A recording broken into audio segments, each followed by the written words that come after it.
This week on Vaticano, meet Carlo Acutis, a teenager who loved coding, played PlayStation, and lived with a burning love for the Eucharist. His mother, Antonia, shares how his quiet holiness led her back to the faith. And walk with us through the parish, streets, school, and hospital, where Carlo lived, prayed, and offered his final suffering to God. For this and more, Vaticano starts now.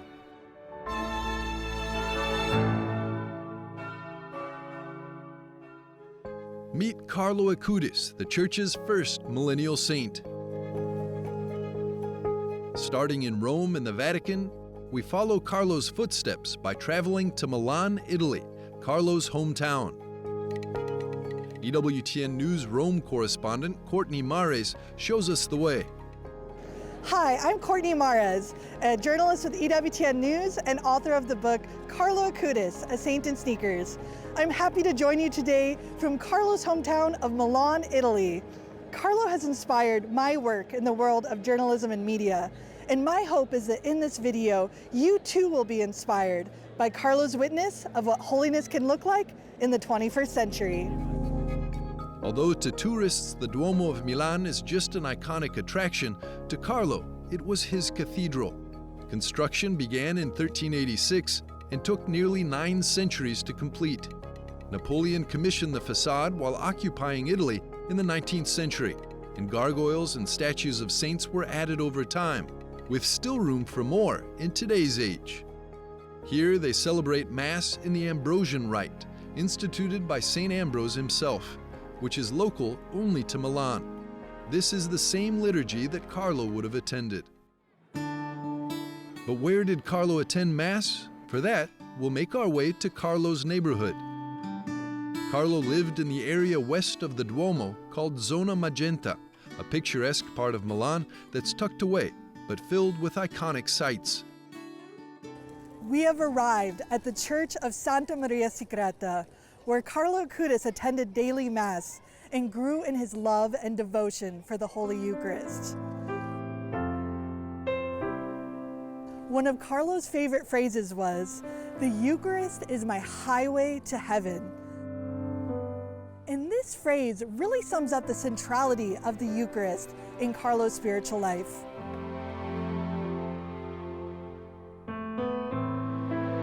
When Carlo received his first communion at the age of 7 years old, he told his parents that he wanted to always be united to Jesus in the Eucharist. And he accomplished that by attending Mass as often as he could.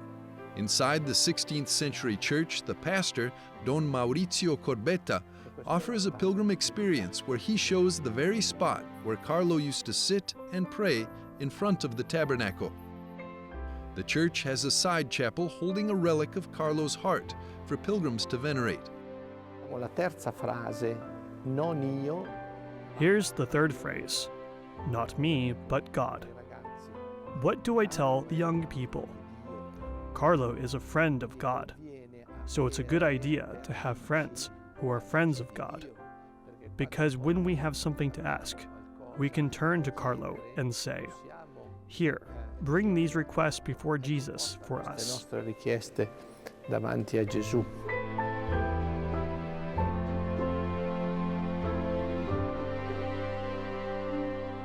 Across the piazza, we find Carlo's elementary school.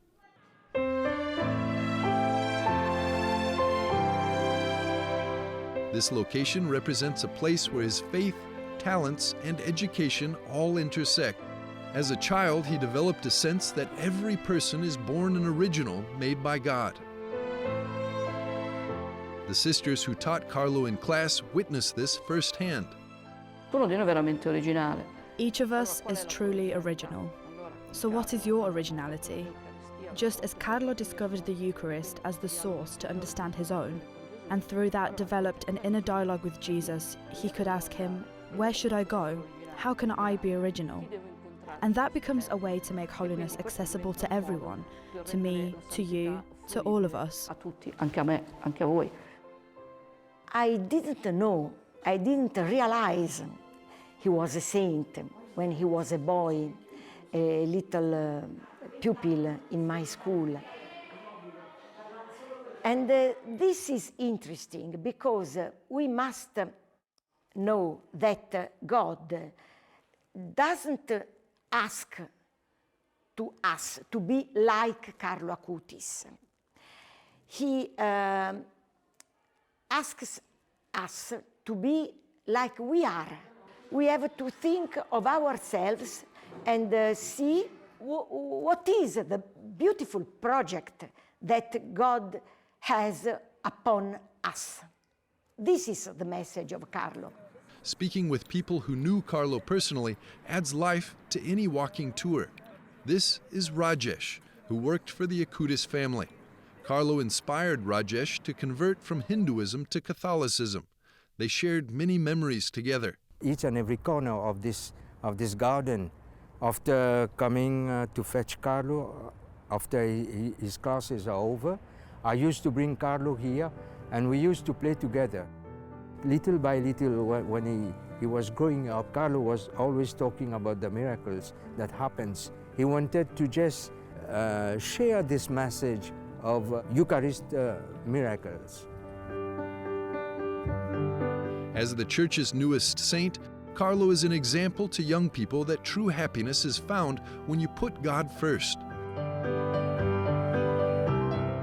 Thank you for joining us on this walking pilgrimage in the footsteps of Carlo Acutis. If you want to learn more, download the EWTN Travel Jubilee app. Today,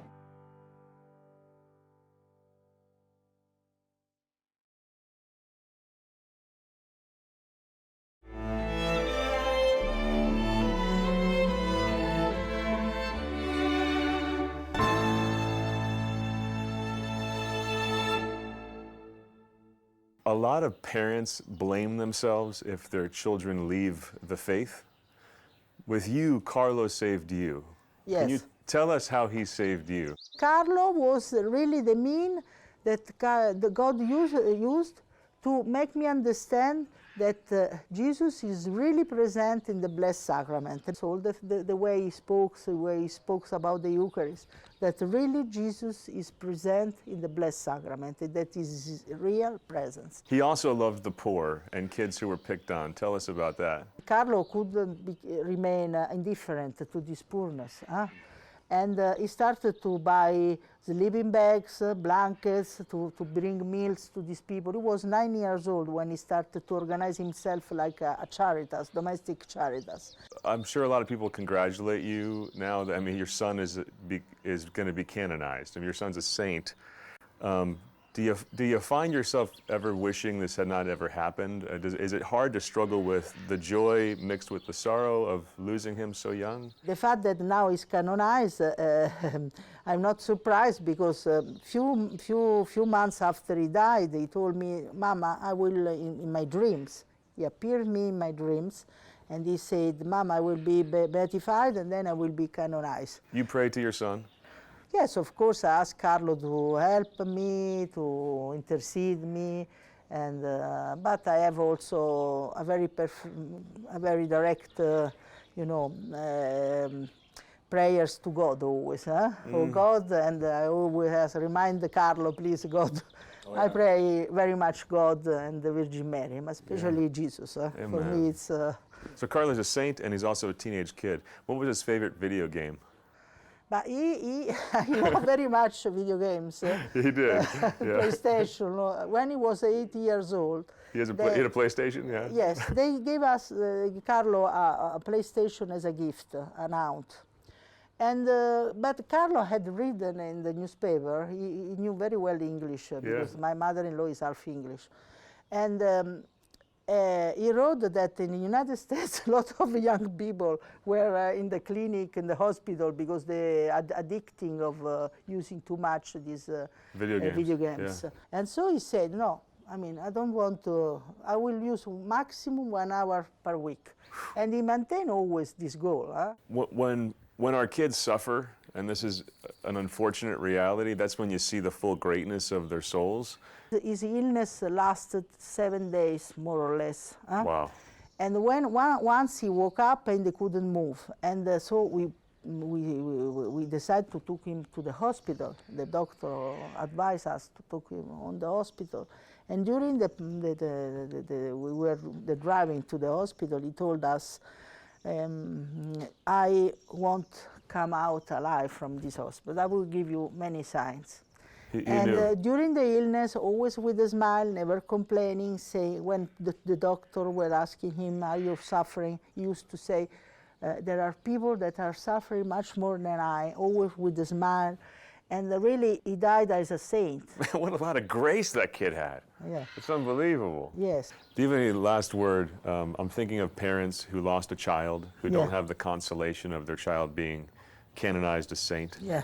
What would you say to that mom or dad who's maybe watching us? They don't have to be afraid, because surely this child are with God and are, very, very, God cares very much about each one of us, each creature. So it's not that somebody is canonized, so it's important, the other one is less important. Ms. Acutis, thank you so much for this time. It's a serious gift. Thank you. Yeah, praise God.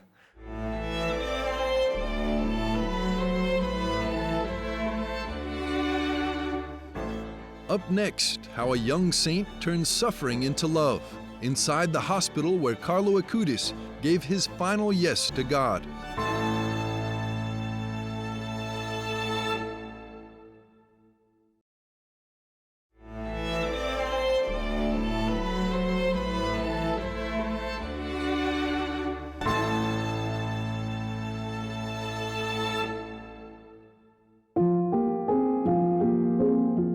Carlo Acutis died on October the 12th, 2006 at the St. Gerardo Hospital in Monza, a few miles away from Milan. A hospital with a long history and deep tradition. A hospital of saints, as the chaplain, Father Riccardo Brena, told EWTN News. Founded by St. Gerardo in the year 1174, it has been the place of saints because it was here that the parents of St. Therese of the Child Jesus, Louis and Marie Zélie Guérin Martin, performed their first miracle, which led to their beatification. This hospital also saw the birth of St. Gianna Beretta Mola's 4 children. St. Gianna was the first canonized saint after St. Charles Borromeo in the Diocese of Milan. And most recently, in 2006, the future saint Carlo Acutis lived out his last days here. Però Carlo ci insegna una cosa. Carlo teaches us one thing. He teaches us that when suffering comes, there is a position in life that can help us to welcome it, and at least accept it. Because welcoming and accepting suffering means for a Catholic to unite it with the cross of Jesus. And when you have the crucifix, you are in pain, as Jesus was in pain for you, to save you. That cross becomes lighter and less heavy because it is offered to the cross of Jesus. Quella croce diventa più leggera e meno pesante perché è offerta alla croce di Gesù. Father Riccardo Brena became the hospital chaplain in 2022, but in a short time he understood how the memory of Carlo Acutis was alive and present in this place, and especially how the example of the future saint is an inspiration to many patients. Carlo ha accolto. Carlo welcomed this moment of his pain and suffering, as if he was ready for this passage into a greater life than the one he was leaving. It is as if he had divested himself of his youth in order to offer it to the Lord, and this offering was noticed by the doctors and nurses. As a boy who did not complain about his pain, who did not complain about anything that was happening to him, but who had brought it upon himself to see it as a fulfillment of his life. Carlo Acutis passed by very quickly here at St. Gerardo. He was a very bright star, but a meteor. This is the recollection of Dr. Claudio Cogliati, president of the hospital, who traces the hospitalization of Carlo Acutis. With the help of his staff, he continues to keep the memory of the future saint burning. At the same time, he keeps reminding us of what the purpose of the healthcare staff is at St. Gerardo Hospital in Monza. I think what we must give is not to make people lose hope. That is, hope must never die. And even if we can't manage to treat the patient to the end, we have to give our best care. But hope must never die, even for those kids who don't make it.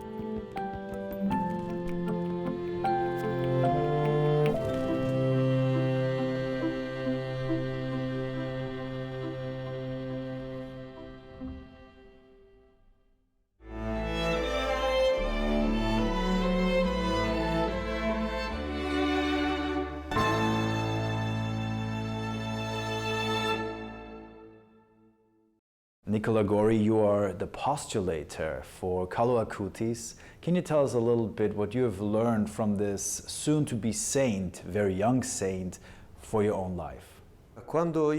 When I took up the cause of Carlo Acutis, I must say that I was immediately fascinated by the brevity of his life and the intensity of his spirituality, his experience with God. He is able not only to transmit, but also to engage his peers in this adventure, let's say, towards God, in this search for the divine, in the search for the supernatural. Carlo has traced a path for everyone, but particularly for his peers, because he is a pioneer. You mentioned his spirituality. How would you define this in a few sentences? So, the essence of Carlo's spirituality is the Eucharist and devotion to the Virgin Mary. These are the two pillars of Carlo.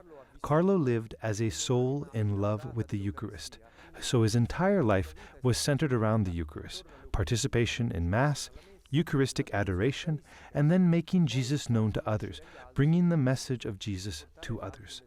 The Virgin Mary was for him, as he often repeated, the only woman in his life, and he did not want to miss the date, as they say, by reciting the Rosary. For him, reciting the Rosary was about speaking with Mary every day in the ordinary moments of life.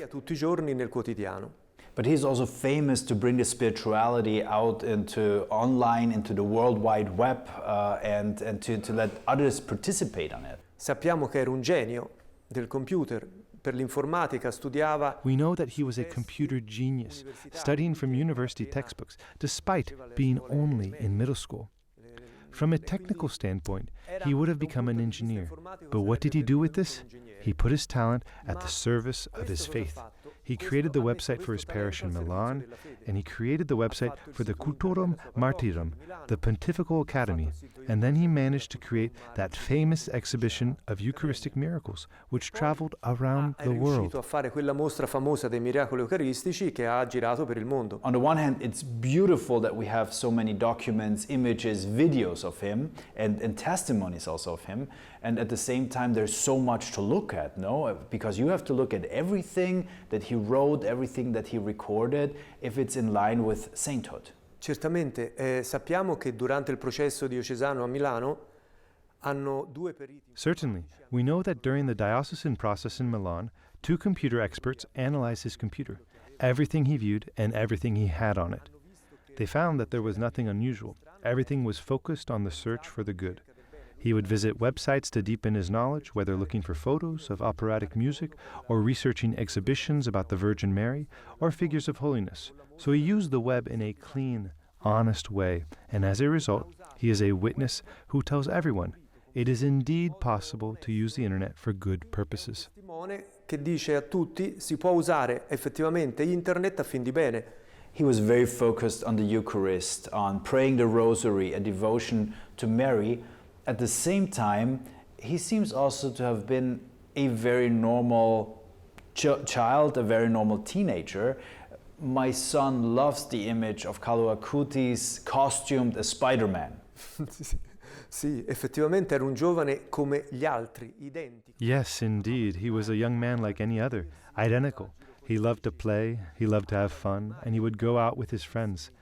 He loved animals, had many cats, and would make videos with them, inventing stories, and he would dress up as superheroes, just like superheroes. But in all of this, he would always incorporate his faith. So he was a boy who played soccer, liked to take trips to the countryside, enjoyed being in nature, loved swimming, and in the summer he would go to Assisi and help the lifeguards clean the pools. He was a boy like all others, but he had this extra something, this secret within him, which was his friendship with Jesus. Come tutti gli altri, però c'aveva questa marcia in più, questo segreto dentro di sé, che era l'amicizia con Gesù. Thank you very much for being with us. Thank you. Thank you.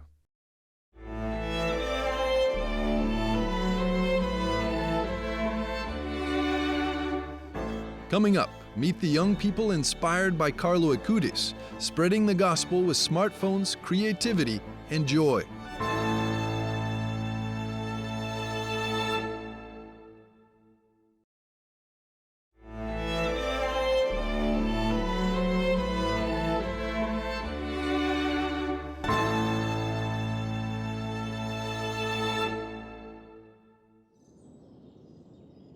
In the heart of Milan, near the Navigli canals, a group of young people has chosen to live together with one goal: to help each other become saints.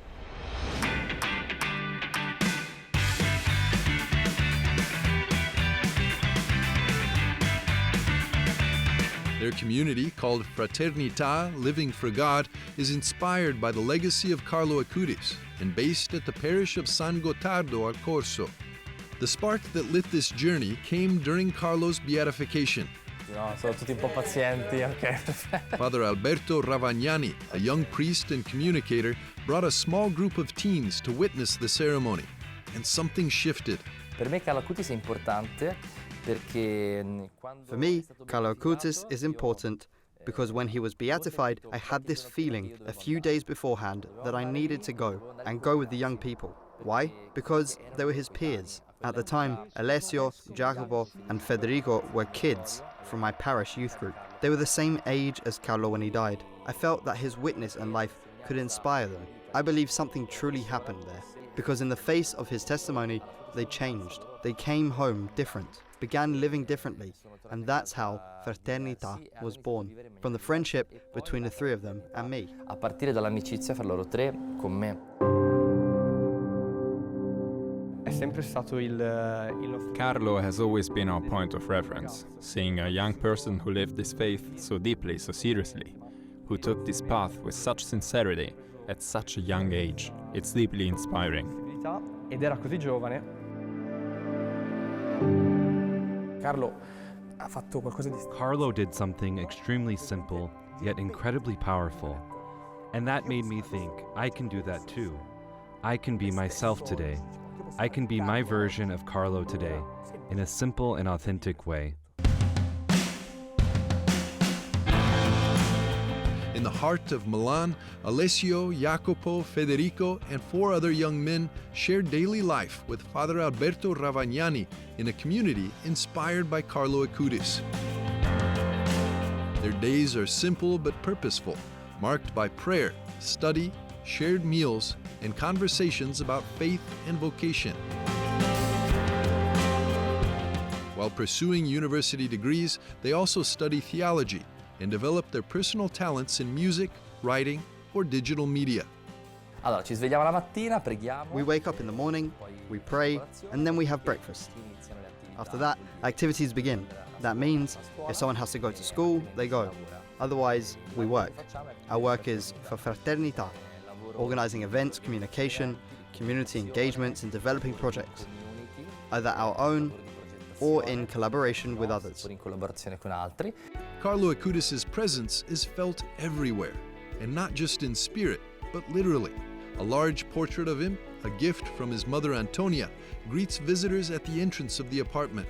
It's a daily reminder to the boys, sainthood isn't some distant ideal. It can be lived right here, right now, in the ordinary moments of everyday life. Carlo Acutis per me. For me, Carlo Acutis is proof that sainthood is possible, and that being holy doesn't mean being perfect. Holiness is within reach. I believe Carlo helps to redefine what holiness means. Il concetto di santità. Just like Carlo used the internet to spread the faith in the early 2000s, the young men of Fraternità are doing the same today, with smartphones, cameras, and social platforms. Social media isn't just a side project, it's their mission field. Il mondo è anche virtuale. The world is also virtual. People live in the digital space too, and they have social networks. These platforms connect people and become places where values, and sometimes harmful ideas, are exchanged. That's why the presence of the Church and the witness of Christians in those spaces is important, not only to share the gospel and the perspective of faith, but above all, to create relationships. I believe social media gives us a chance to reach people and draw closer to their lives. Social media is the space of today, and we realize that we carry a message, maybe one of the most beautiful and powerful messages there is. We need to know how to communicate it well in a world where that skill is essential, especially in a context where the Church sometimes struggles to share the gospel in a way that's both credible and compelling. The Fraternità community is looking forward to the canonization of Carlo Acutis, a moment they've long awaited. For them, it's not just an event, it's a tribute to the one who showed them that holiness is real.